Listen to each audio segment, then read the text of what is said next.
Tayo sa day 6 ng ating pagtatanim. For today's video mga paps, ibang halaman naman yung itatanim natin para magkaroon ng variety yung mga halaman sa tapat.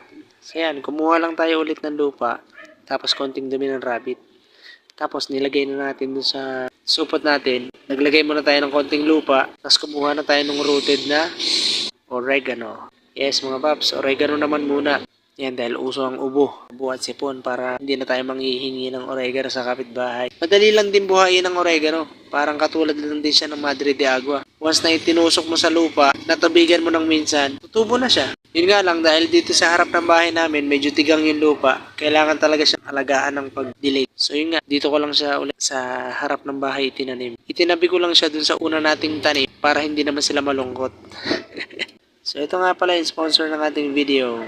Ding dong! So yan mga paps, ito nga pala yung update sa mga itinanim natin dito sa harap. Ito yung nauna,